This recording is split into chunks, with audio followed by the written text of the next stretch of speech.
Eckhart Tolle. O poder do agora. Continuação. 6. O corpo interior. O ser é o seu eu mais profundo. Falou há pouco da importância de se estar enraizado no corpo, de o habitar. Pode explicar o que quer dizer com isto? O corpo pode dar acesso ao reino do ser. Vejamos agora isso mais em profundidade. Continua a não ter a certeza de ter compreendido bem o que é que quer dizer com ser. Água. O que é que queres dizer com isso? Não compreendo. Seria isto o que um peixe diria se tivesse uma mente humana. Por favor, deixe de tentar compreender o ser. Você já teve bastantes vislumbres do ser, mas a mente tentará sempre arquivar o ser dentro de uma caixinha e pôr-lhe uma etiqueta. O que não se deve fazer? O ser não se deve tornar um objeto de conhecimento. No ser, sujeito e objeto fundem-se num só. O ser pode ser sentido como o sempre presente eu sou que está para além do nome e da forma. Sentir e, assim, saber que você é e permanecer profundamente enraizado nesse estado é a iluminação, é a verdade que Jesus diz que nos tornará livres. Livres de quê? Livres da ilusão de que não somos mais do que nosso corpo físico e a nossa mente. Essa ilusão do eu, como lhe chama Buda, é um erro fulcral. Livres do medo nos seus infindáveis disfarces, como consequência inevitável dessa ilusão, medo esse que nos atormenta constantemente enquanto formos buscar a nossa sensação de identidade unicamente a essa efêmera e vulnerável forma. E livres do pecado, que é o sofrimento que inconscientemente infligimos a nós próprios e aos outros enquanto essa sensação ilusória governar aquilo que pensamos, dizemos e fazemos. Transcenda as palavras. Não gosto da palavra pecado. Significa que estou a ser julgado e condenado. Eu compreendo isso. Ao longo dos séculos, muitas opiniões e interpretações erradas foram sendo associadas a palavras como pecado, devido à ignorância, a mal-entendidos ou a um desejo de dominar, mas essas palavras contêm um núcleo essencial de verdade. Se você não conseguir transcender tais interpretações e, portanto, não compreender a realidade para a qual as palavras apontam, então não as use. Não fique preso ao nível das palavras. Uma palavra não passa de um meio para alcançar um fim. É uma abstração. Um pouco à semelhança de um poste de sinalização, ela aponta para além de si própria. A palavra mel não é um mel. Você pode estudar e falar de mel tanto quanto quiser, mas não saberá realmente o que ele é até o provar. Depois de o provar, a palavra passa a ser menos importante para si. Deixará de estar ligado a ela.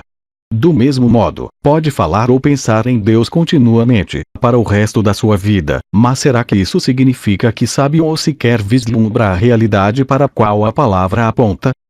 Na realidade não passará de um apego obsessivo a um poste de sinalização, a um ídolo mental. O contrário também se aplica. Se, por uma qualquer razão, você não gostar da palavra mel, isso poderá impedi-lo de o provar. Se você tiver uma forte aversão à palavra Deus, o que é uma forma negativa de apego, poderá negar não apenas a palavra, mas também a realidade para a qual ela aponta. Estará a eliminar a possibilidade de experimentar essa realidade. É evidente que tudo isso está intrinsecamente ligado ao fato de você estar identificado com a sua mente. Por conseguinte, se uma palavra deixar de lhe parecer sugestiva, abandone-a e substitua-a por uma outra que o seja. Se não gosta da palavra pecado, então chame-lhe inconsciência ou insensatez.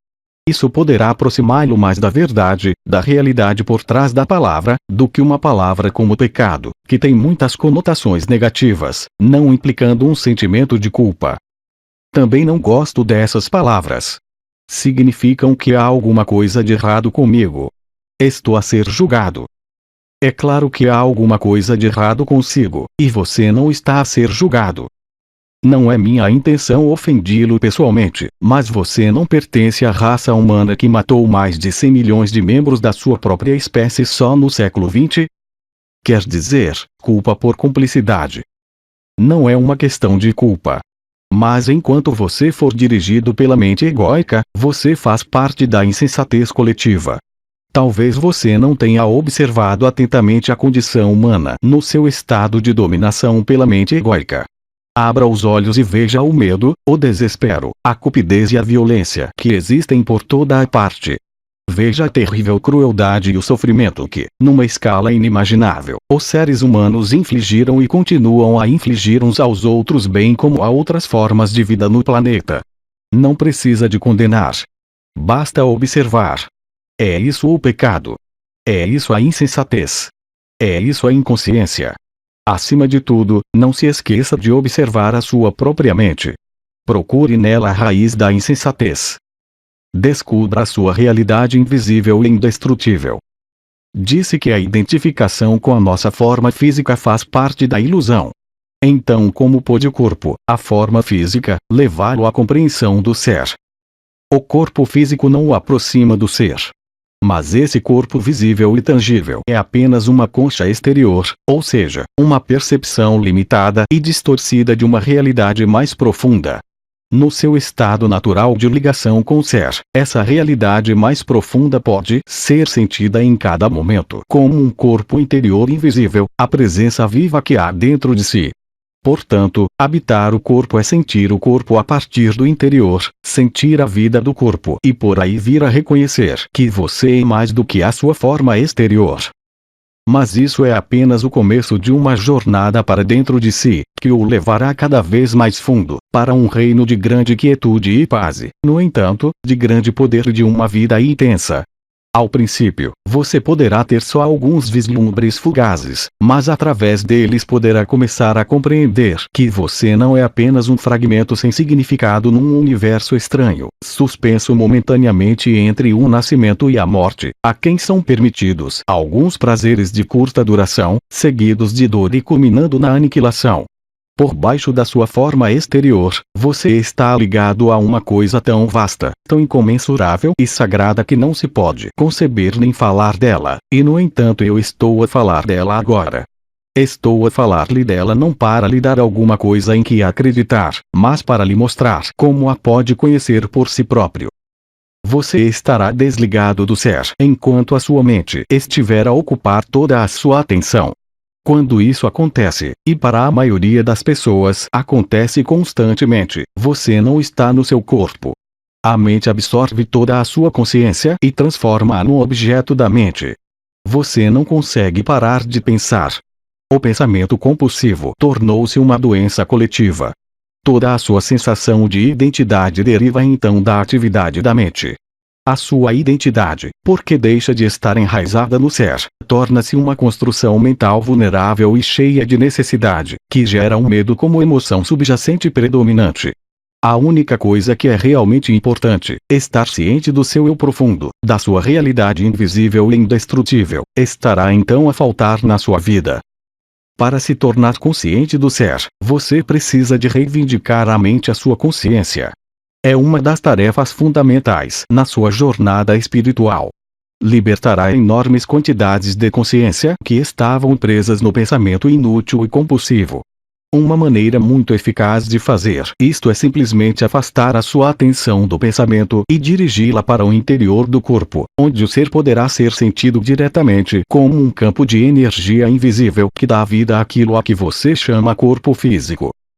A ligação com o corpo interior. Por favor, tente fazê-lo agora.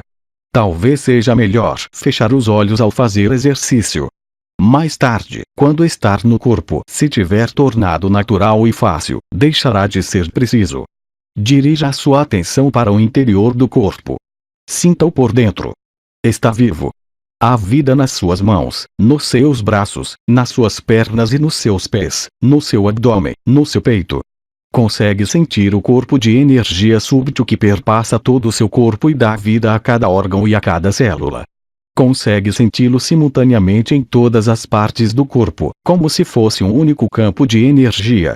Durante alguns momentos, continue a concentrar-se em sentir o seu corpo interior. Não comece a pensar nele. Sinta-o. Quanto mais atenção lhe der, mais claro e forte se tornará esse sentir. É como se cada uma das suas células se tornasse mais viva e, se você tiver um forte sentido visual, poderá ver o seu corpo a tornar-se mais luminoso.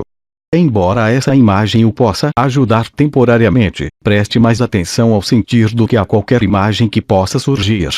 Uma imagem, por mais bela e poderosa que seja, já está definida por uma forma, pelo que limita a sua capacidade de se concentrar mais profundamente.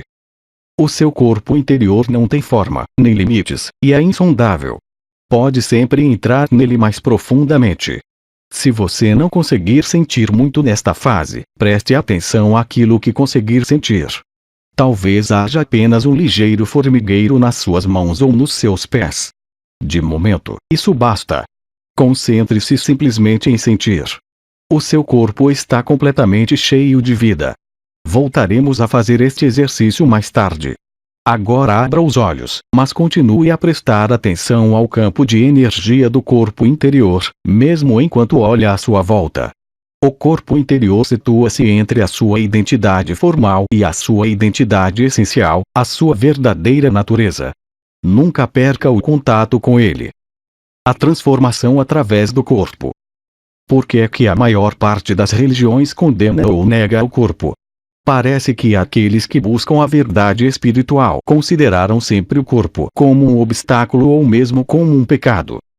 Por que é que tão poucos daqueles que buscam verdadeiramente encontram? Ao nível do corpo, os seres humanos estão muito próximos dos animais. Partilhamos com eles todas as funções fisiológicas básicas: sentir prazer e dor, respirar, comer, beber, defecar, dormir, o impulso para procurar um companheiro e procriar e, evidentemente, nascer e morrer.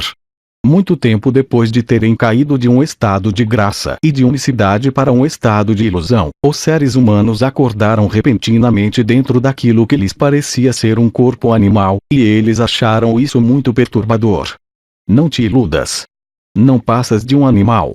Parecia ser essa a verdade com que se defrontavam.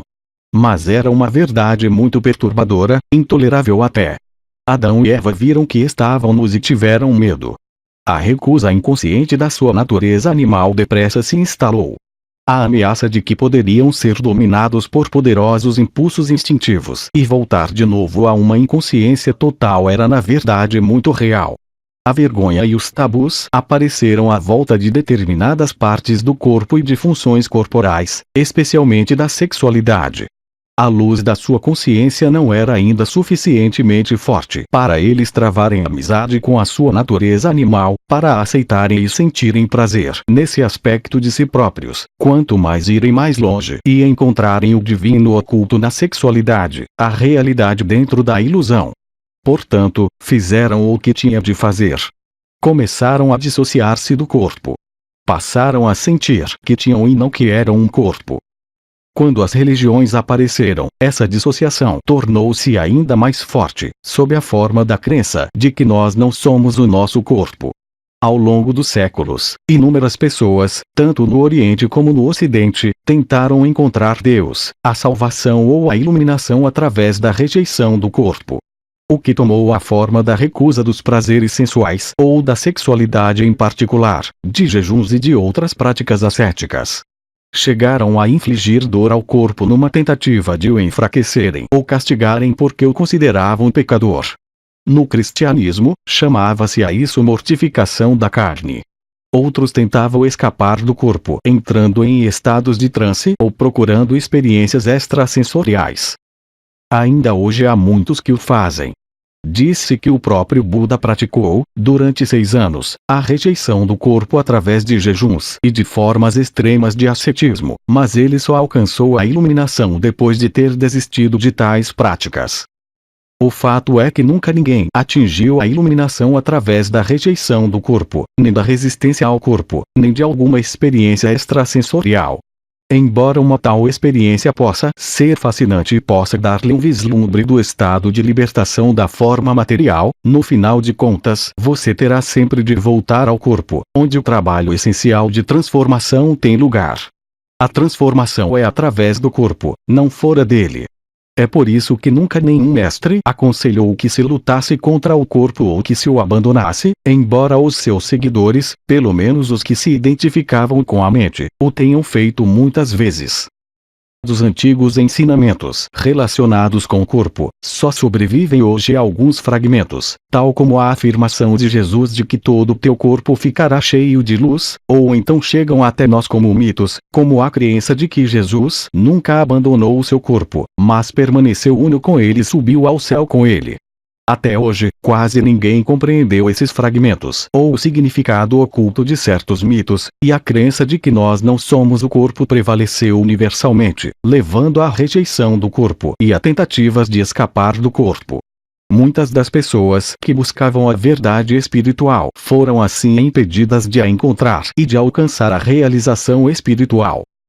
É possível recuperar os ensinamentos perdidos sobre o significado do corpo ou reconstruí-los a partir dos fragmentos existentes. Não há necessidade disso. Todos os ensinamentos espirituais têm origem na mesma fonte. Nesse sentido, há e sempre houve um único mestre, que se manifesta de muitas formas diferentes. Eu sou esse mestre, mas você também o será, assim que for capaz de aceder à fonte interior. E o caminho para alcançar é através do corpo interior. Embora todos os ensinamentos espirituais tenham origem na mesma fonte, uma vez verbalizados e escritos não passam obviamente de coleções de palavras, e uma palavra não é mais do que um poste de sinalização, como dissemos atrás. Todos esses ensinamentos são postes de sinalização que apontam para o caminho de retorno à fonte. Já falei da verdade que se esconde dentro do seu corpo, mas vou resumir novamente os ensinamentos perdidos dos mestres. Portanto, eis aqui mais um poste de sinalização. Por favor, esforce-se por sentir o seu corpo interior enquanto me lê ou me escuta. Sermão sobre o corpo. Aquilo de que você se apercebe como uma densa estrutura física chamada corpo, o qual está sujeito à doença, à velhice e à morte, não é, em última análise, real, não é quem você é. É uma percepção errônea da sua realidade essencial, que está para além do nascimento e da morte, e deve-se às limitações da sua mente, que, tendo perdido contato com o ser, cria o corpo como evidência da sua crença ilusória na separação e para justificar o seu estado de medo. Mas não volte as costas ao corpo, porque dentro desse símbolo de impermanência, de limitação e de morte, de que você se apercebe como uma criação ilusória da sua mente, oculta-se o esplendor da sua realidade essencial e imortal. Não dirija sua atenção para mais lado nenhum na sua busca da verdade, porque ela não se encontra senão dentro do seu próprio corpo. Não lute contra o corpo, porque ao fazê-lo você está a lutar contra a sua própria realidade. Você é o seu corpo. O corpo visível e tangível é apenas um véu tênue e ilusório. Por debaixo dele fica o corpo interior invisível, a porta para o ser, para a vida não manifesta. Através do corpo interior, você está inseparavelmente ligado a essa vida única não manifesta, sem nascimento, sem morte, eternamente presente.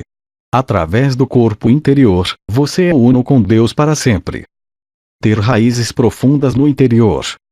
A chave para estar num estado de permanente ligação com seu corpo interior é senti-lo em todas as ocasiões.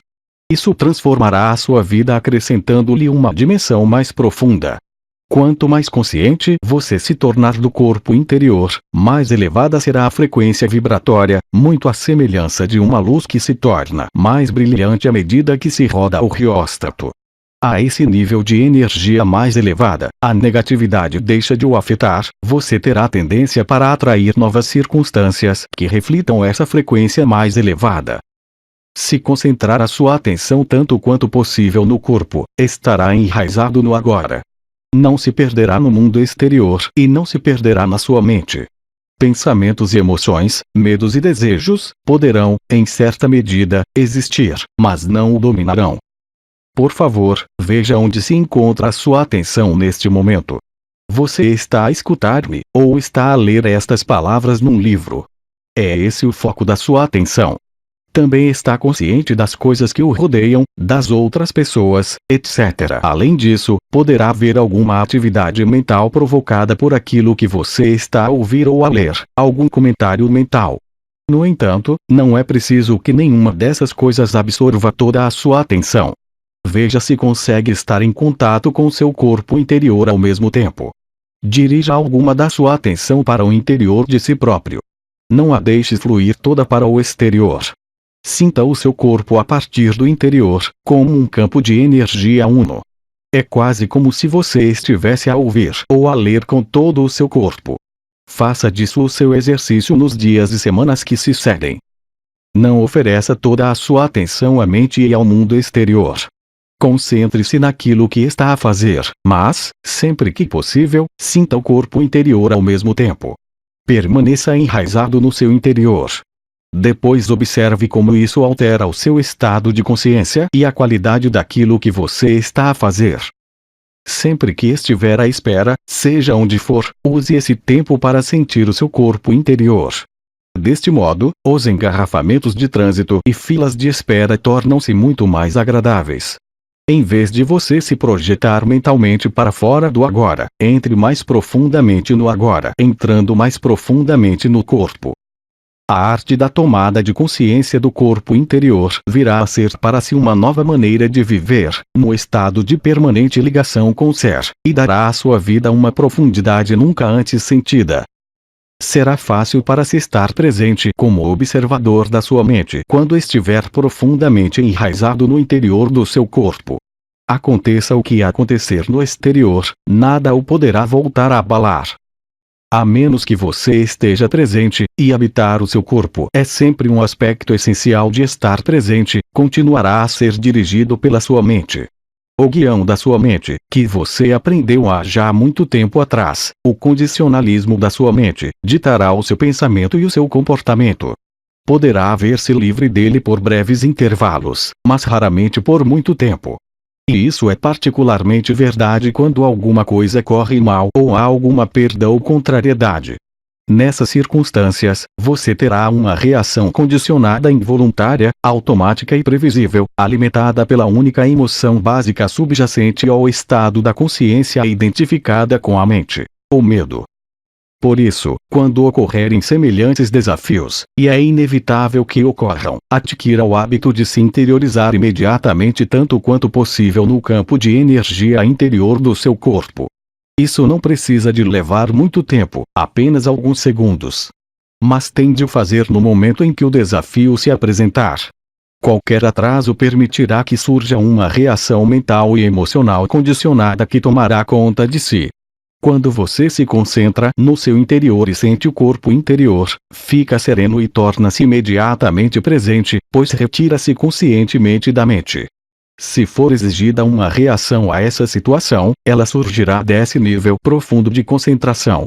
Tal como o sol é infinitamente mais brilhante do que a chama de uma vela, também existe uma inteligência infinitamente maior no ser do que na sua mente. Enquanto você estiver em contato consciente com seu corpo interior, será como uma árvore profundamente enraizada na terra, ou como um edifício com fundações fundas e sólidas. Esta analogia é usada por Jesus na parábola, geralmente mal compreendida, dos dois homens que constroem uma casa. Um dos homens constrói a casa na areia, sem alicerces e, quando chegam as tempestades, a casa é arrastada pelas cheias. O outro homem cava fundo até chegar à rocha e depois constrói a sua casa, que não é arrastada pelas cheias. Antes de entrar no corpo, perdoe. Senti-me muito desconfortável quando tentei concentrar a minha atenção no corpo interior. Havia uma sensação de agitação e uma certa náusea. Portanto, não consegui experimentar aquilo de que está a falar. O que você sentiu foi uma emoção latente pré-existente, de que provavelmente não tinha conhecimento antes de começar a prestar alguma atenção ao corpo. A não ser que lhe dê primeiro alguma atenção, a emoção impedi-lo de aceder ao corpo interior, que fica por baixo dela, a um nível mais profundo. Dar-lhe atenção não significa que comece a pensar nela. Significa apenas observar a emoção, senti-la plenamente, para assim a reconhecer e aceitar tal como ela é. Algumas emoções são facilmente identificadas: ira, medo, desgosto, e outras semelhantes. Outras poderão ser muito mais difíceis de classificar. Poderão ser apenas vagas impressões de mal-estar, de indolência, ou de pesar, a meio caminho entre uma emoção e uma sensação física. Em qualquer dos casos, o importante não é saber se você pode ou não classificá-la mentalmente, mas se pode ou não tomar consciência dessa emoção. A atenção é a chave para a transformação, e atenção plena também significa aceitação. A atenção é como um raio de luz, o poder concentrado da sua consciência que transmuta tudo em si mesma. No organismo plenamente funcional, uma emoção tem um tempo de vida muito curto. É como uma pequena ondulação ou uma onda na superfície do seu ser. Contudo, se não estiver no seu corpo, a emoção poderá sobreviver dentro de si durante dias ou semanas, ou juntar-se a outras emoções de frequência semelhante que se fundiram e se tornaram no corpo de dor, um parasita que pode viver dentro de si durante anos, alimentar-se da sua energia, levar a doença física e tornar a sua vida um inferno. Portanto, concentre a sua atenção em sentir a emoção e verifique se a sua mente se está a agarrar a algum padrão de dor, como por exemplo a censura, a autocomiseração ou o ressentimento, que alimentem a emoção. Se for esse o caso, tal significa que não perdoou. A incapacidade de perdoar é muitas vezes dirigida a outra pessoa ou a si próprio, mas pode igualmente ser dirigida a uma situação ou a uma condição, passada, presente ou futura, que a sua mente se recusa a aceitar. Sim, você pode ser incapaz de perdoar até no que respeita ao futuro, devido à recusa da mente em aceitar a incerteza, em aceitar que o futuro está, afinal de contas, fora do seu controle. Perdoar é desistir da sua razão de queixa e esquecer assim a sua dor. Isso acontecerá naturalmente quando você compreender que a sua razão de queixa não serve para nada a não ser para fortalecer uma falsa sensação de eu. Perdoar significa não oferecer qualquer resistência à vida, permitir que a vida viva através de si. As alternativas são a dor e o sofrimento, um fluxo de energia de vida muito restringido e, em muitos casos, a doença física.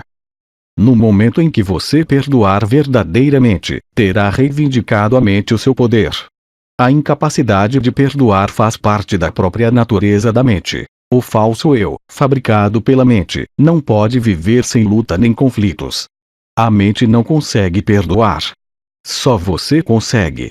Você torna-se presente, entra no seu corpo, sente a paz vibrante e a quietude que emanam do ser.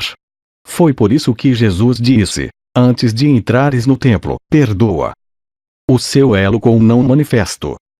Qual é a relação entre a presença e o corpo interior? A presença é consciência pura, consciência essa que foi reivindicada à mente, ao mundo das formas. O corpo interior é o seu elo com o não manifesto e no seu aspecto mais profundo é o não manifesto, a fonte de onde emana a consciência, tal como a luz emana do sol. A tomada de consciência do corpo interior é a consciência que se recorda da sua origem e que regressa à fonte. O não manifesto é o mesmo que o ser. A palavra não manifesto é uma tentativa de exprimir, pela negativa, aquilo que não pode ser dito, pensado ou imaginado. Aponta para o que é dizendo que não é. O ser, por seu lado, é um termo positivo. Por favor, não se apegue a nenhuma destas palavras nem comece a acreditar nelas. Não passam de postes de sinalização. Disse que a presença é a consciência que foi reivindicada à mente. Quem a reivindica? Você, visto que na sua essência você é a consciência, poderíamos igualmente dizer que se trata de um despertar da consciência do sonho das formas. Isso não significa que a sua própria forma desapareça instantaneamente numa explosão de luz. Você pode continuar na sua forma atual e no entanto estar consciente da ausência da forma e da morte bem fundo no seu interior. Tenho de admitir que isto ultrapassa a minha compreensão e, no entanto, a um nível mais profundo, parece-me que sei do que aqui está a falar. É mais uma sensação do que qualquer outra coisa. Estarei a enganar-me? Não, não está. A sensação aproximá-lo-á mais da verdade acerca de si próprio do que o pensamento. Eu não lhe posso dizer nada que bem no fundo de si próprio você já não saiba. Depois de alcançar uma certa fase de ligação interior, você reconhece a verdade quando a ouve. Se você ainda não tiver atingido essa fase, o exercício da tomada de consciência do corpo provocará o aprofundamento que é necessário para o fazer. Abrandar o processo do envelhecimento. Entretanto, a tomada de consciência do corpo interior traz outros benefícios ao domínio físico. Um deles é um significativo abrandamento do envelhecimento do corpo. Enquanto o corpo exterior normalmente parece envelhecer e definhar bastante depressa, o corpo interior não muda com o tempo, embora você o vá sentindo mais profundamente e se vá identificando mais plenamente com ele. Se tiver agora 20 anos de idade, o campo de energia do seu corpo interior será exatamente o mesmo quando tiver 80. Estará então igualmente cheio de vida. Assim que o seu estado habitual passar da fase de estar fora do corpo e prisioneiro da sua mente para a de estar dentro do corpo e presente no agora, o seu corpo físico sentir-se-á mais leve, mais claro, mais vivo. Como há mais consciência no corpo, a sua estrutura molecular torna-se realmente menos densa. Um aumento de consciência significa uma atenuação da ilusão da materialidade. Quando você se identificar mais com o corpo interior intemporal do que com o corpo exterior, quando a presença se tornar o seu modo normal de consciência e o passado e o futuro deixarem de dominar a sua atenção, você deixará de acumular o tempo na sua psique e nas células do seu corpo. A acumulação do tempo, assim como o fardo psicológico do passado e do futuro, diminuem muito a capacidade de regeneração das células. Por isso, ao habitar o corpo interior, o corpo exterior envelhecerá a um ritmo muito mais lento e, mesmo quando envelhecer, a sua essência intemporal brilhará através da forma exterior e você não terá o aspecto de uma pessoa idosa. Há qualquer dado científico que o comprove? Faça a experiência e você será a prova viva. Fortalecer o sistema imunitário. Um outro benefício deste exercício no domínio físico é o fortalecimento do sistema imunitário que ocorre quando você habita o corpo. Quanto mais consciência tiver do corpo, mais forte se tornará o seu sistema imunitário. É como se cada célula acordasse e se enchesse de alegria. O corpo adora receber a sua atenção. É também uma forma eficaz de autocura. A maioria das doenças insinua-se quando você não está presente no seu corpo. Se o dono não estiver em casa, ela será invadida por uma série de pessoas suspeitas. Se você habitar o seu corpo, será difícil que entrem nele visitantes indesejáveis. Não é apenas o seu sistema imunitário físico que se fortalece, o seu sistema imunitário psíquico também se torna mais forte. Este último protege-o dos campos de força, negativos, mentais e emocionais dos outros, que são altamente contagiosos. Habitar o corpo protege-o não por erguer um escudo, mas por fazer aumentar a frequência vibratória do seu campo de energia total, de forma que qualquer coisa que vibre a uma frequência mais baixa, como por exemplo o medo, a ira, a depressão, e outras coisas semelhantes, passe a existir numa ordem diferente da realidade. Não volta a entrar no seu campo de consciência, mas, se entrar, você não terá de lhe resistir porque não o afetará. Por favor, não aceite nem rejeite aquilo que lhe estou a dizer. Ponha-o à prova. Existe uma meditação para a autocura, simples mas poderosa, que você poderá praticar sempre que sentir necessidade de fortalecer o seu sistema imunitário. É particularmente eficaz se a usar assim que sentir os primeiros sintomas de doença, mas também funciona com doenças pré-existentes se a praticar regularmente e com uma concentração intensa. Também cura qualquer ruptura do seu campo de energia feita por alguma forma de negatividade. No entanto, não é um substituto para a prática de estar no corpo em cada momento. De outro modo, a sua eficácia será apenas temporária. Ora vejamos. Quando tiver algum tempo livre, durante alguns minutos, e especialmente antes de adormecer, à noite, e antes de se levantar, de manhã, inunde o seu corpo de consciência. Feche os olhos. Deite-se de costas. Escolha diferentes partes do seu corpo e concentre a sua atenção nelas, ao princípio apenas por breves momentos. Mãos, pés, braços, pernas, abdômen, peito, cabeça, etc. Sinta a energia da vida dentro dessas partes o mais intensamente possível. Concentre-se em cada uma delas durante uns 15 segundos. Depois, deixe que a atenção percorra o seu corpo várias vezes, como se fosse uma onda, dos pés à cabeça e da cabeça aos pés, durante cerca de 1 minuto. Depois disso, sinta o corpo interior na sua totalidade como um único campo de energia. Concentre-se nessa sensação durante alguns minutos. Esteja intensamente presente durante esse tempo, presente em cada uma das células do seu corpo. Não se preocupe se a mente conseguir ocasionalmente atrair a sua atenção para fora do corpo e se distrair com algum pensamento. Assim que notar que isso está a suceder, volte a concentrar a sua atenção no corpo interior. Deixe que a respiração o leve para o interior do corpo. Por vezes, depois de ter estado muito ativa, a minha mente adquire um tal ímpeto que me é impossível afastar dela a minha atenção e sentir o meu corpo interior. Acontece particularmente quando entro num padrão de preocupação ou de ansiedade. Tem alguma sugestão? Se em qualquer altura achar que é difícil entrar em contato com o corpo interior, poderá ser mais fácil se concentrar primeiro a sua atenção na respiração. A respiração consciente, que é uma forma poderosa de meditação, pô-lo-á gradualmente em contato com o corpo. Siga atentamente a respiração à medida que ela entra e sai do seu corpo. Sinta o abdômen a expandir-se e a contrair-se ligeiramente a cada inspiração e expiração. Se tiver uma boa capacidade de visualização, feche os olhos e visualize-se rodeado de luz ou imerso numa substância luminosa, um mar de consciência.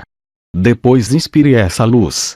Sinta a substância luminosa a encher o seu corpo, tornando também luminoso. Depois, gradualmente, concentre-se ainda mais em sentir o seu corpo. Você está no seu corpo, agora. Não se apegue a nenhuma imagem visual. O uso criativo da mente.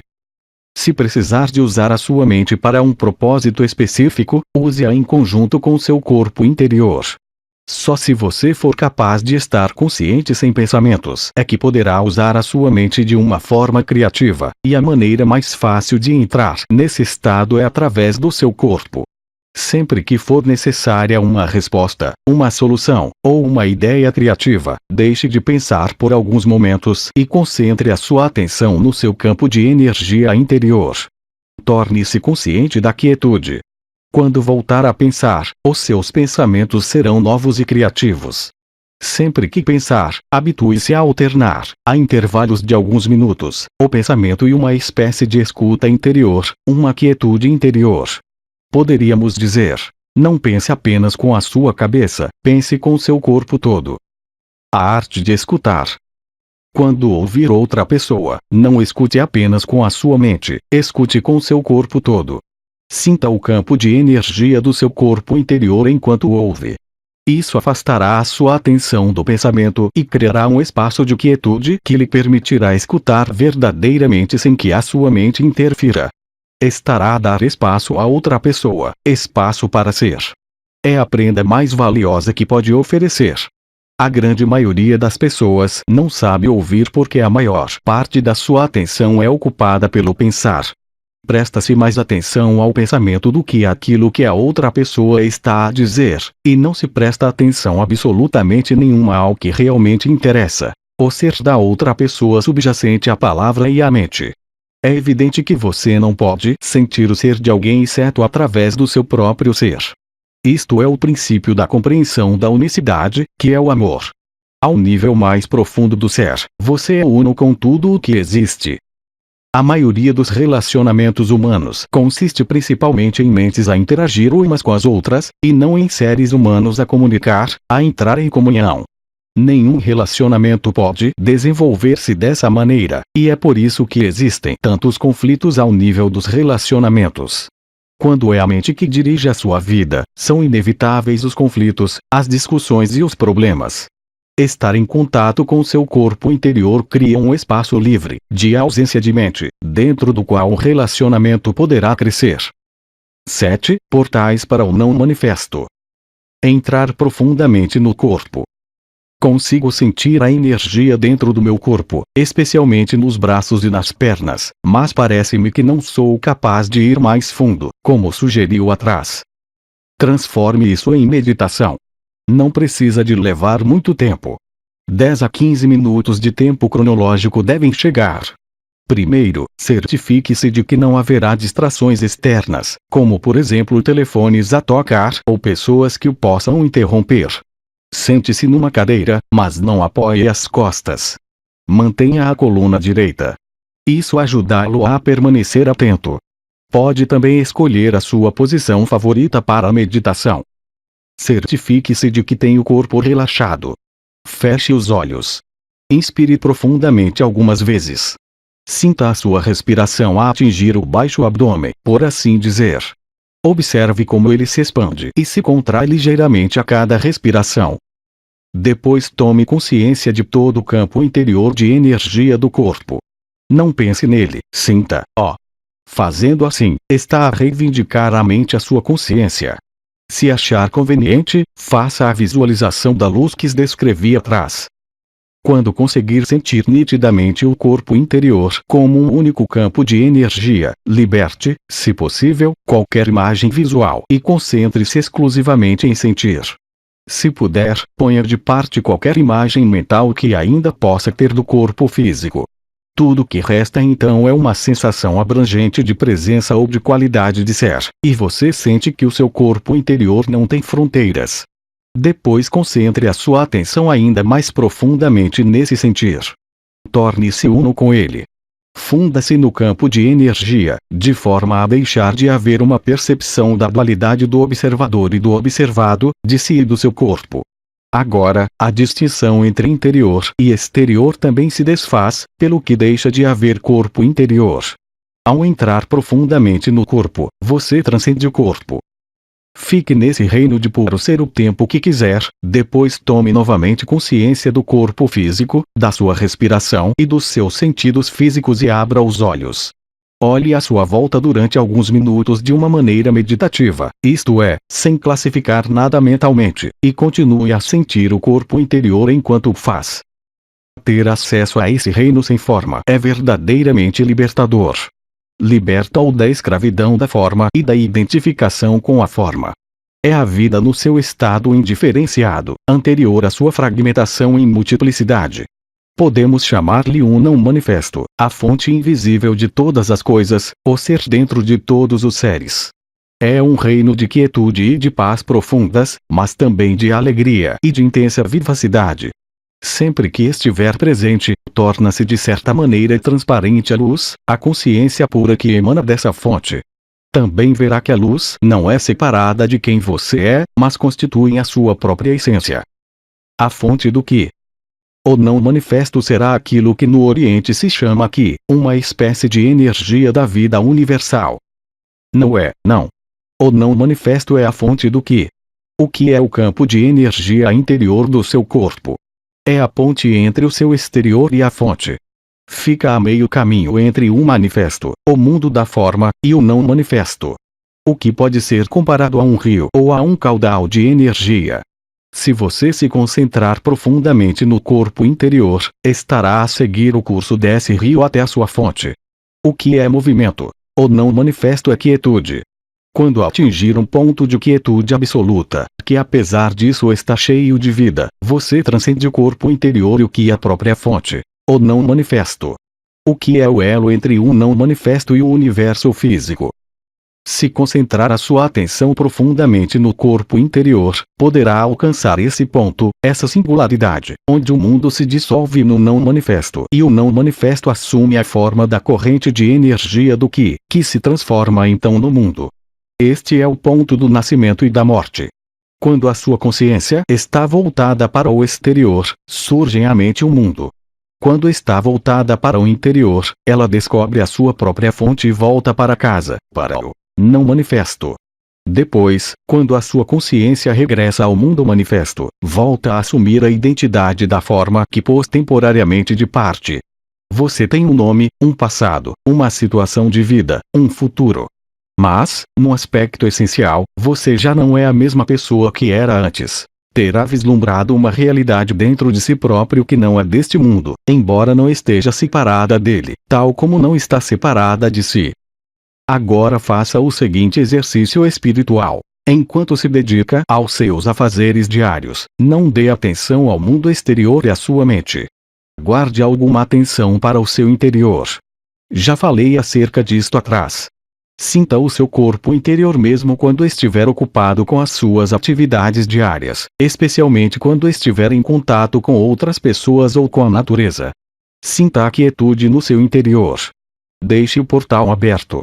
É perfeitamente possível estar consciente do não manifesto em todos os momentos da sua vida. Senti-lo como uma paz profunda. Uma quietude que nunca o deixa, aconteça o que acontecer cá fora.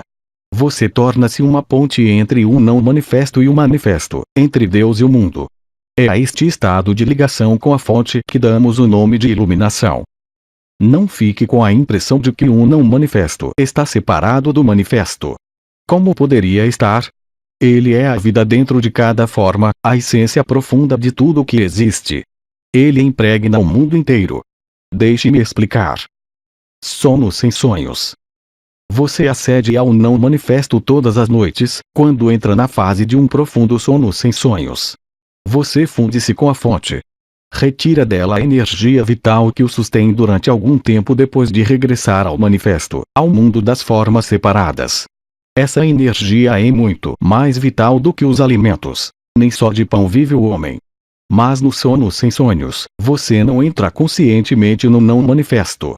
Embora as suas funções fisiológicas continuem operativas, nesse estado você deixa de existir. Consegue imaginar o que seria entrar num sono sem sonhos plenamente consciente? É uma coisa impossível de imaginar, porque esse estado não tem conteúdo. O não manifesto só o libertará se você entrar nele conscientemente. Foi por isso que Jesus não disse a verdade libertar-te-á, mas sim conhecerás a verdade, e a verdade libertar-te-á. Não se trata aqui de uma verdade conceitual. Trata-se da verdade da vida eterna para além da forma, que ou se conhece diretamente ou não se conhece de todo. Mas não tente ficar consciente durante um sono sem sonhos. É altamente improvável que o consiga. Quando muito, poderá ficar consciente durante a fase dos sonhos, mas não para além disso. Dá-se-lhe o nome de sonhar lúcido, o que poderá ser interessante e fascinante, mas não é libertador. Por conseguinte, utilize o seu corpo interior como um portal através do qual você entrará no não manifesto, e mantenha esse portal aberto de forma a que você possa estar ligado à fonte em todas as circunstâncias. Não faz qualquer diferença, no que respeita ao corpo interior, que o seu corpo físico seja velho ou novo, frágil ou forte. O corpo interior é intemporal. Se ainda não for capaz de sentir o seu corpo interior, use um dos outros portais, embora, em última análise, todos eles sejam unicamente um. Já falei de alguns deles minuciosamente, mas voltarei a referi-los rapidamente aqui. Os outros portais. Podemos considerar-o agora como o portal principal. É um aspecto essencial de todos os outros portais, incluindo o corpo interior. Você não consegue estar no seu corpo sem estar intensamente presente no agora. O tempo e o manifesto estão indissociavelmente ligados e o mesmo acontece com o agora intemporal e o não manifesto. Quando você se liberta do tempo psicológico, sentindo intensamente o momento presente, torna-se consciente do não manifesto, quer direta quer indiretamente.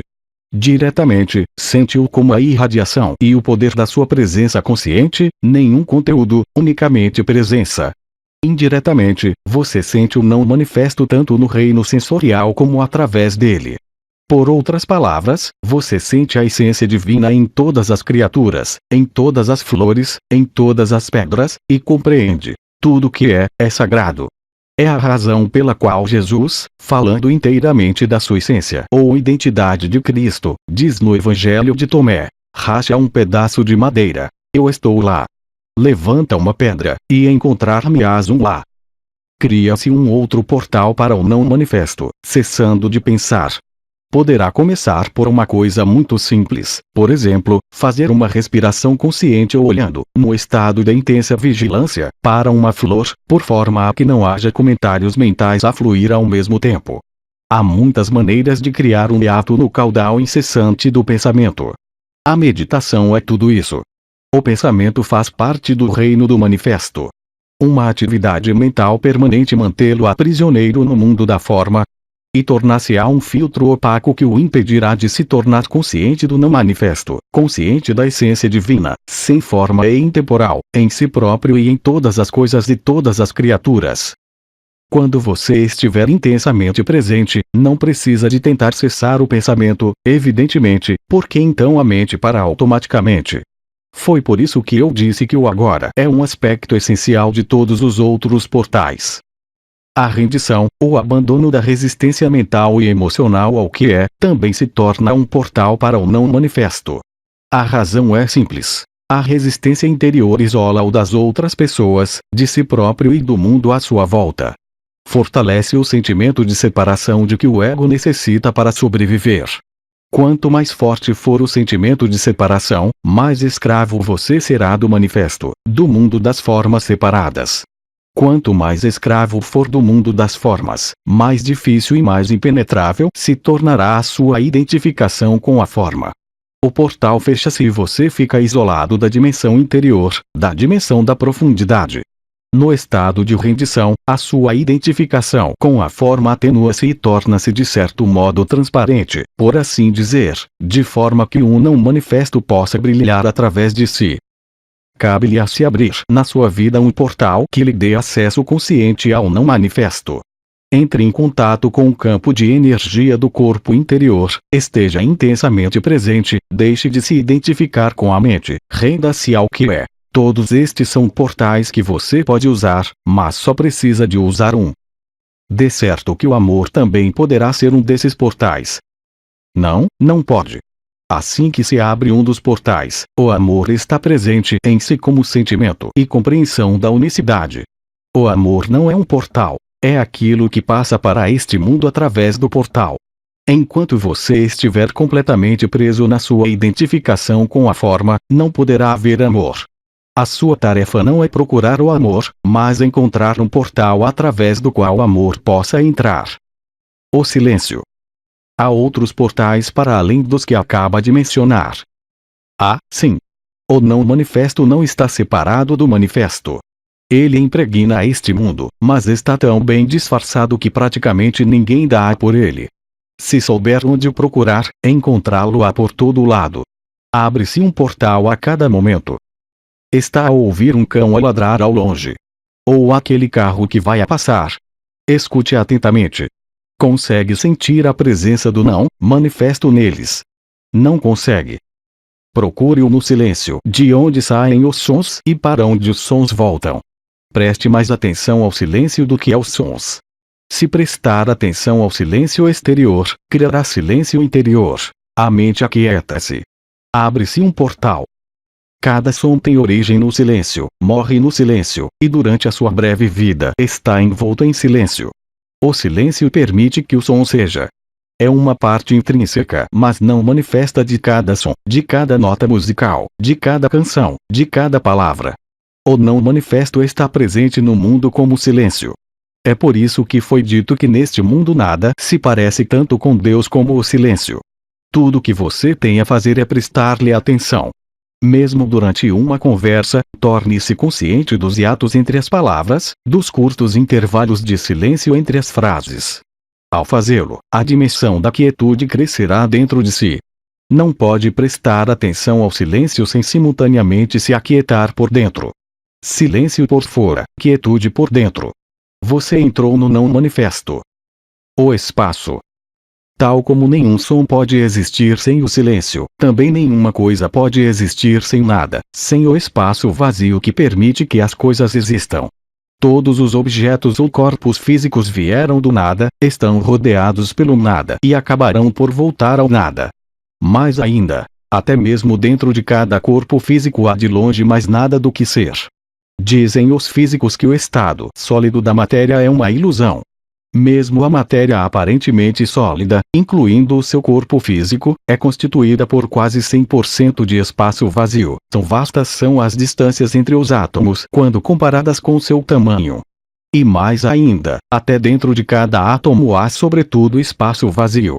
O que resta parece-se mais com uma frequência vibracional do que com partículas de matéria sólida. É mais parecido com uma nota musical.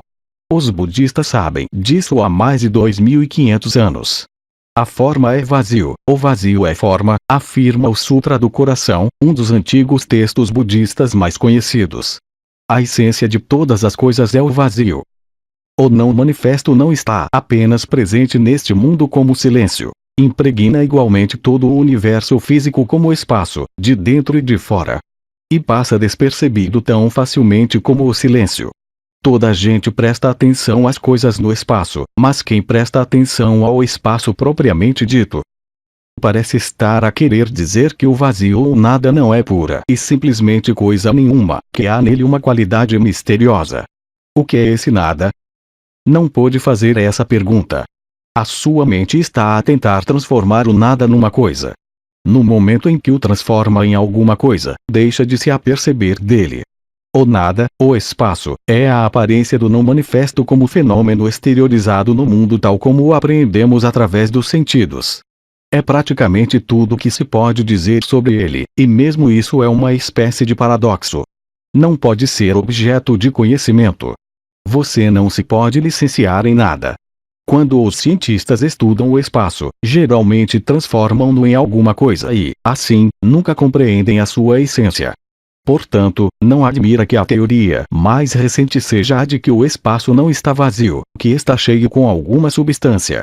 Assim que se formula uma teoria, não é muito difícil encontrar provas para fundamentar, pelo menos até que surja uma outra teoria. Para si, o nada só poderá ser um portal para o não manifesto se não o tentar agarrar ou compreender. Não é isso o que estamos aqui a fazer. De maneira nenhuma.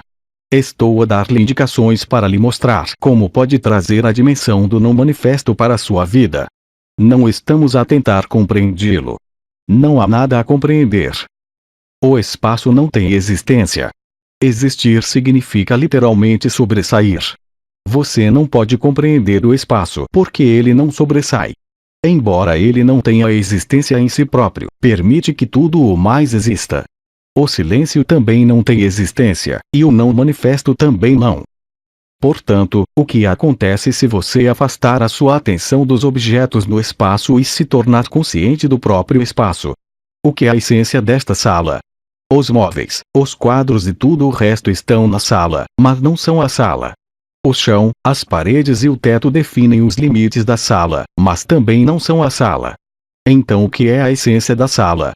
O espaço, evidentemente, o espaço vazio. Sem ele, não haveria sala. Uma vez que o espaço é nada, podemos dizer que aquilo que não está nela é mais importante do que aquilo que está. Por isso, tome consciência do espaço que o rodeia. Não pense nele. Sinta-o, por assim dizer. Preste atenção ao nada. Ao proceder assim, tem lugar dentro de si uma alteração na consciência. Vejamos por quê. O equivalente interior aos objetos no espaço, como por exemplo os móveis, as paredes e o resto, são os objetos da sua mente, os pensamentos, as emoções e os objetos dos sentidos. E o equivalente ao espaço é a consciência que permite aos objetos da sua mente existirem, exatamente como o espaço permite que todas as coisas existam. Portanto, se você afastar a sua atenção das coisas, os objetos no espaço, também afasta automaticamente a sua atenção dos objetos da sua mente.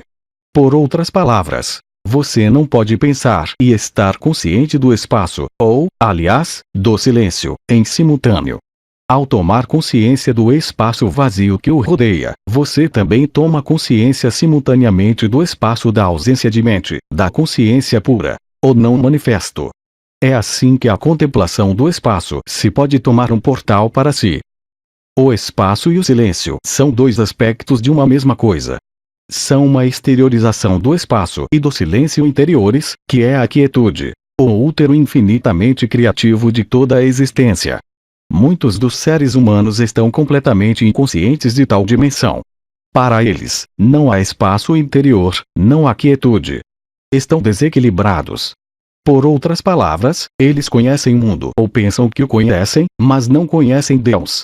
Identificam-se exclusivamente com as suas próprias formas física e psicológica, inconscientes da essência. E porque cada forma é altamente instável, vivem no medo. Esse medo provoca uma percepção errônea de si próprios e dos outros seres humanos, uma distorção da sua visão do mundo. Se alguma convulsão cósmica provocasse o fim do nosso mundo, o não manifesto seria totalmente insensível a esse fato. O livro A Course in Miracles expressa essa verdade de uma maneira tocante. Nada que seja real pode ser ameaçado. Nada que seja irreal existe. É aqui que reside a paz de Deus. Se você permanecer ligado conscientemente ao não manifesto, passará a dar mais valor e a amar e a respeitar mais o manifesto e cada uma das suas formas de vida como expressão da vida única para além da forma. Também saberá que cada forma está destinada a ser novamente desfeita e que, em última análise, nada aqui embaixo tem muita importância. Você terá dominado o mundo, segundo as palavras de Jesus ou, como disse Buda, terá atravessado para outra margem. A verdadeira natureza do espaço e do tempo. Agora considere o seguinte: se não houvesse mais nada a não ser o silêncio, ele não existiria para si. Você não saberia o que ele é. Somente quando aparece o som é que o silêncio passa a existir. De modo idêntico, se houvesse apenas espaço sem quaisquer objetos no espaço, ele não existiria para si. Imagine-se como um ponto de consciência flutuando na vastidão do espaço, nenhuma estrela, nenhuma galáxia, apenas o vácuo. De repente, o espaço deixaria de ser vasto, deixaria pura e simplesmente de existir. Não haveria nenhuma velocidade, nenhum movimento daqui para ali. São precisos pelo menos 2 pontos de referência para a distância e para o espaço existirem.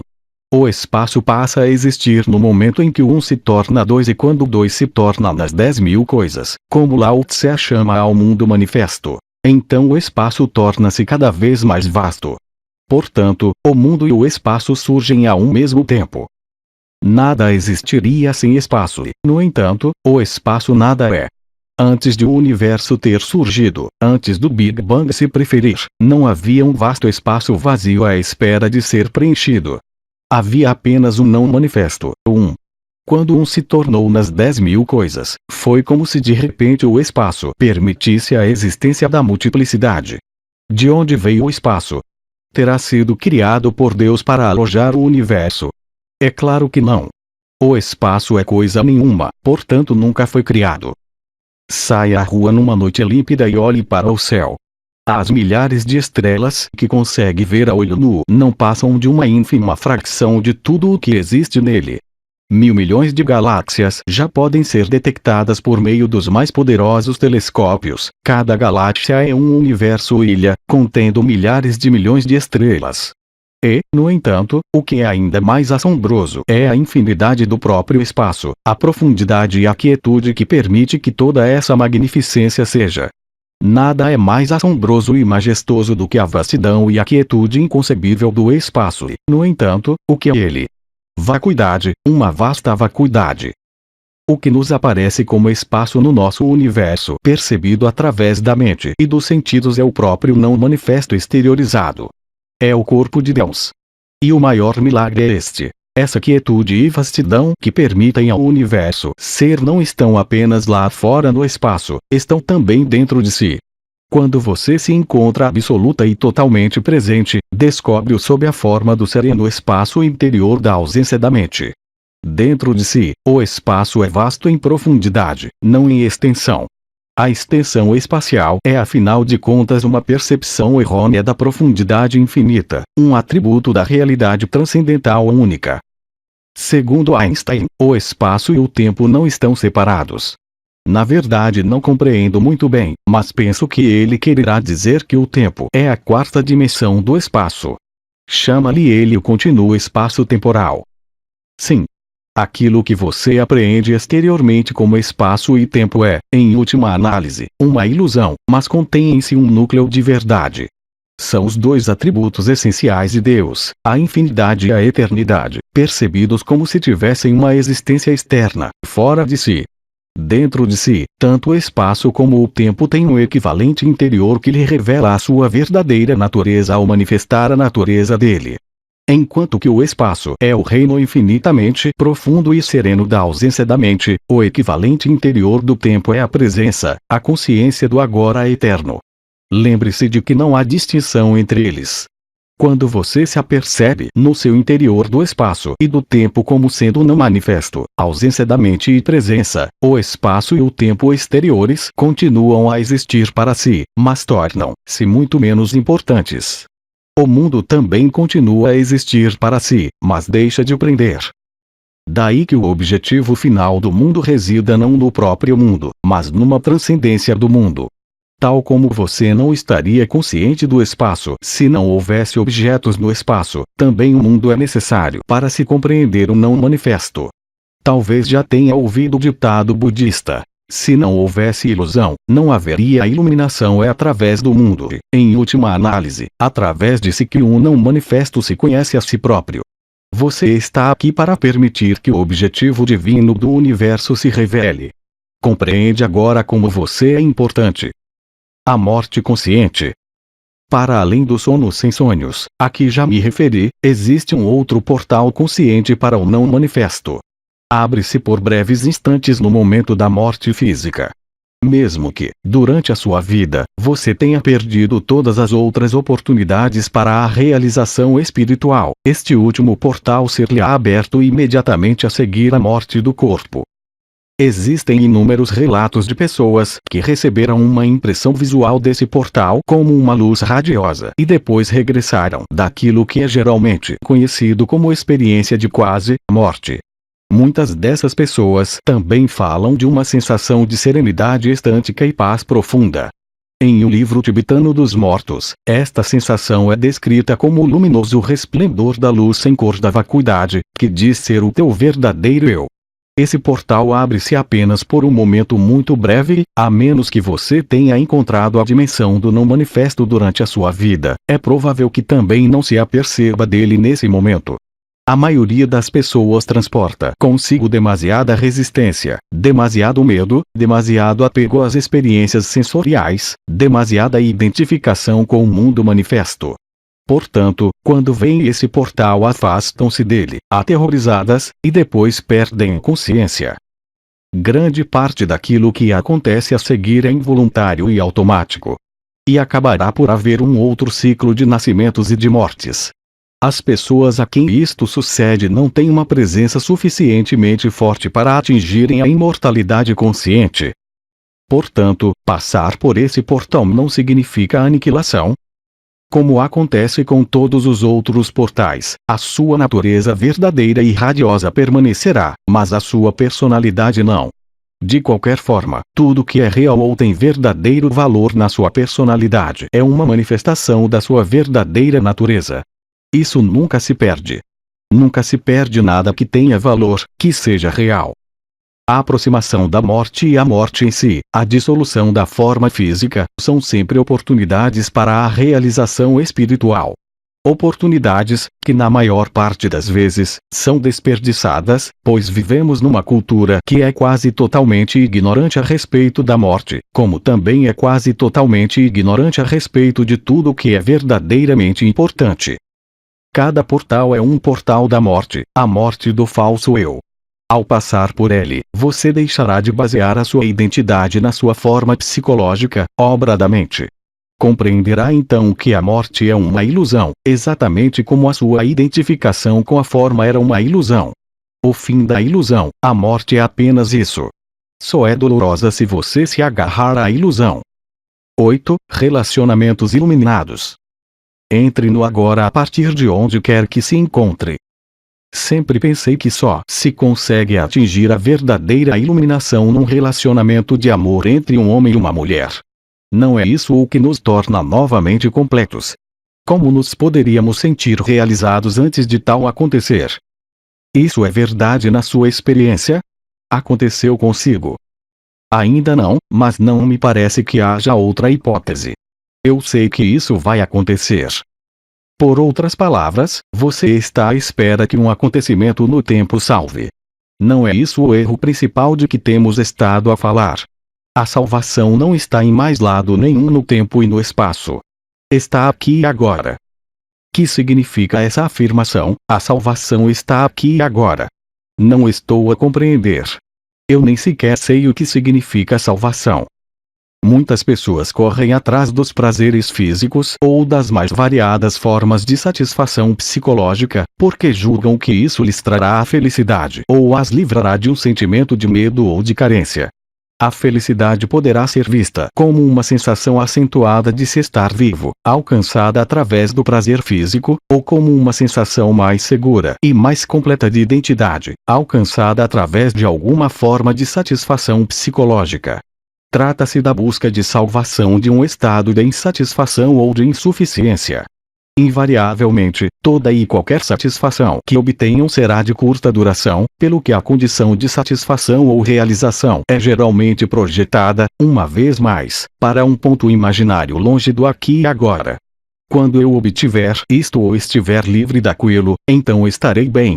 Trata-se da disposição inconsciente da mente que cria uma ilusão de salvação no futuro. A verdadeira salvação consiste na satisfação e na paz, na vida em toda a sua plenitude. Consiste em você ser quem é, em sentir dentro de si o bem que não tem oposto e a alegria do ser que não depende de nada exterior a si própria. Sente-se não como uma experiência passageira, mas como uma presença duradoura. Em linguagem teísta, trata-se de conhecer Deus, não como alguma coisa fora de si, mas sim como a sua mais íntima essência.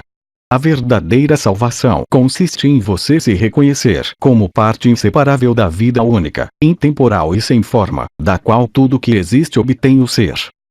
A verdadeira salvação é um estado de libertação, do medo, do sofrimento, de um estado aparente de carência e de insuficiência e, por conseguinte, de qualquer desejo, necessidade, ganância e apego.